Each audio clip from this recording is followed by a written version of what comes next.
How we plan a fermentation. There's more to it than you might think.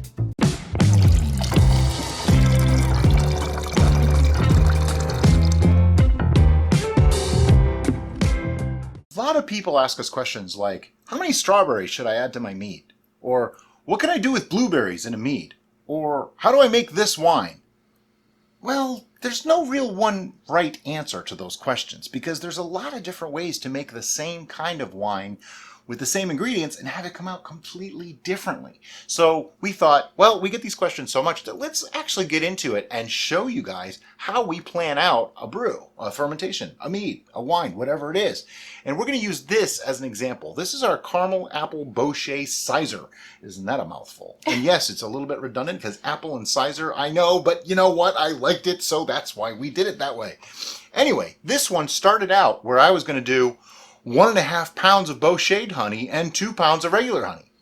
And then we were adding apples, and then we were adding apple juice, and Brian started doing the math. And I came out with a 1.900 gravity. And I decided that might be just a little bit high to start, since nothing is going to ferment that. As we said before in other videos, there is such a thing as too much sugar for a fermentation. Oh yeah.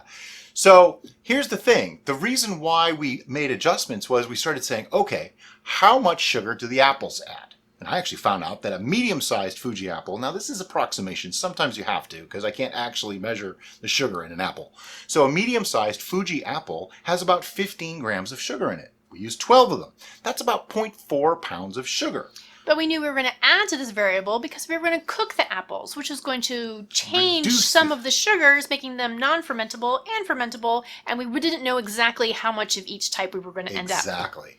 But we did know that it was about 0.020 gravity of sugars from the apples. Now, here's the funny thing. Even non-fermentable sugars still show up in your gravity reading.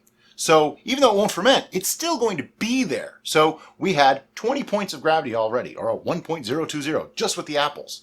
Then the apple juice. Now I know that apple juice is about 1.050, but we used half apple juice and half water. Although not really half water because we only used about a quart of water because the honey makes up the difference there too.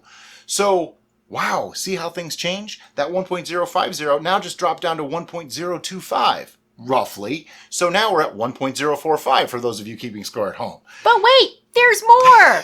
Not only were we adding honey, but we were bochetting half of it, meaning we were cooking it, and therefore, just like the apples, part of the sugars in the honey were now going to be fermentable and unfermentable. Just for your own edification though, let me get right to the chase here. 2 pounds of honey at 0.035 gravity is 0.070. Add that to the 0.45 and you get 1.145. Our actual gravity is 1.118. Not far off, especially since we estimated everything. To further complicate that, this is a brand new fermentation vessel. We've never used this before. We know its overall volume is 1.4 gallons. But is that to here? Is that all the way to the top? We don't actually know because we just got them in and we wanted to get this video done. But the bochet honey, this is where it gets a little bit weird because we bochet 1 pound and depending on how dark you get it is how much unfermentable sugars you create. Well, how do we know? We made it pretty dark, but is it as dark as some people do? Don't know. So there's really no way to know how much unfermentable sugar there is in that. But I estimate it as half. So we cut it about in half. That means we have 10 points of unfermentable sugars in the apples and about 17 points of unfermentable sugars from the honey itself, making for a 1.027-ish final gravity if this was to go dry. Even though it won't be dry, it'll still be sweet. Have we completely lost you yet? I'm going to put up an infographic, probably with some elevator music, going through all of that math to show you that, just to give you an idea of what goes into it.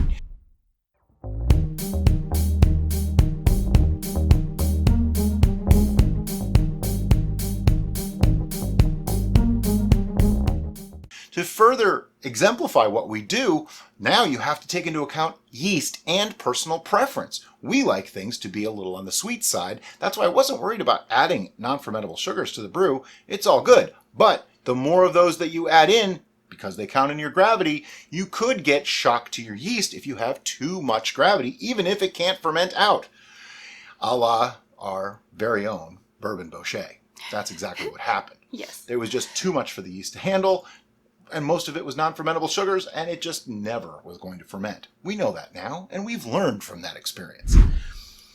So, what does all this mean to you? And what does this all mean to us when planning out a brew?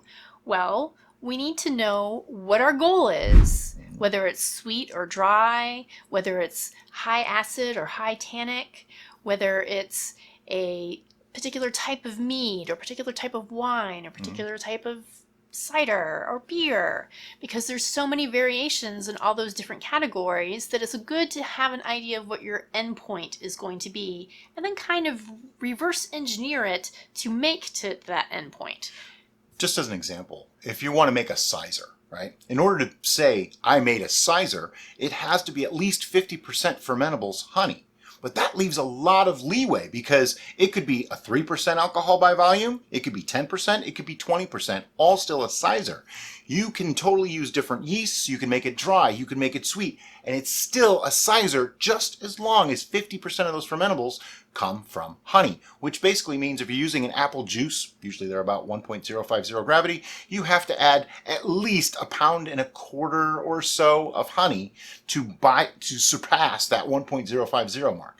That's it. Beyond that, anything goes. So that's when someone says, how much of this should I add? Well, what yeast are you using? What flavor profile do you want? Are you trying to recreate something? Because if you're not trying to recreate, now, The sky's the anything limit. goes. Do what you want. Like in this particular batch, I wanted it to be a mead, but I wasn't that concerned. If it ended up being a wine because I didn't have 50% of the honey in there, I really don't care. Okay? What we It's were just a really name. going for was a flavor profile reminiscent of apple pie. Yep, I want apple pie in a glass. And I wanted that caramelized apple thing going on. I wanted the sweetness. I wanted the cinnamon. I wanted the spices. That's what we were going for. The only thing we didn't go after is the crust, because I just think that's weird. Maybe we'll serve it with a little biscuit. You could do that. You could make it a syrup and pour it over a biscuit. Oh. Could actually add it to an actual apple pie filling and bake it into the apple pie. Or you can actually use this as the water in making the crust. That way it evaporates out but leaves the flavor behind. There's a lot of ways to use these things. But the point was to try to make something we had in mind. People come to us all the time and they say, I want to make a blueberry mead. What should I do? Do you want a sweet blueberry mead? Do you want a tart blueberry mead? Do you want a high alcohol blueberry mead? Do you want a low alcohol blueberry mead? Something else really important here is we've been using Lalvin 71B a lot. Why? It works for us. And this is something that I recommend to everyone out there. Find a yeast that works in your environment, because some And people that's an important part of the statement, it works for us. It works for us. Yep. So in our environment, in our humidity, in our temperature, in our fermentation, in our light levels, 71 Beast. 71B has been working really well Yep. here. That doesn't necessarily mean it's going to work perfect for you. So Right. we encourage you to experiment with different yeasts and find which one really likes your area and your environment and the way you like to brew. Now, once you've done that, if you choose something that's drastically different in alcohol tolerance than 71B, you'll have to make some adjustments for your meads to come out similar to ours. They won't be exactly the same, because if we make something that's 15%, but your yeast only goes to 10, and you want it to be the same as ours at 15, it's not going to have exactly the same flavor just because it's different now. But that doesn't make it a bad thing. And that's what we're trying to do. We go off of the theory of we'd rather teach you to fish than give you a fish. So our recipes are specific to those ingredients and that yeast, but also our environment. If your environment is drastically different than ours, you may get a different result. And we've seen this time and time again. There's a woman right now who is at 5,000 feet altitude, and she's getting foam overs like crazy in every brew to the point that she was upset about it. And I was like, but it's working. People would die for means that it's kind of working. active fermentation. But apparently she lost almost a third of one of her brews to it. Okay, that's a lot. That's a big deal. And I have to do the research on the high altitude fermentation thing. Somebody might be able to tell me if it really does change it. Like, does it make the yeast more active? I don't actually understand, and I'd like to know the science on that. But the basics of it is plan out what you want your brew to become. In other words, work backwards. Say, I want this. I want a 15% sweet blueberry mead that's a definite mead with blueberry flavors in it. Okay, cool. If you know you want to do that, but you want it at 15%, you want it sweet, you now know you have to use a yeast that stops between 12 and 14%. You now know that you have to use at least 50% fermentables as honey, which gives you a wide range still, but you know certain ground rules from there to start from. And that's, after that, becomes a little bit of experience and a little bit of experimentation on making up that recipe. And also, flexibility is super important. This one, in particular, I actually wanted it to be slightly higher than it came out, but I'm okay with the way it came out because I already know the fix. I can always add more honey to this, but if it started out way too high, it's hard to take sweetness away. So keep that in mind too. Expect, that way you can always adjust later on down the road. A final note on your recipes. When you're creating and experimenting, take notes! Lots and lots and lots of notes. The temperature, the time of day, when it started bubbling, all these crazy things, because that's going to help you learn about the experience and be able to recreate something closer to what you want your endpoint to be next time. If you like these videos, we have hundreds of videos on how to make wine, cider, mead, and beer, and we do a lot of these brew talks too, where we talk about a specific topic. Thank you for liking and subscribing. As always, guys, thanks for watching. Have a great day. Bye-bye.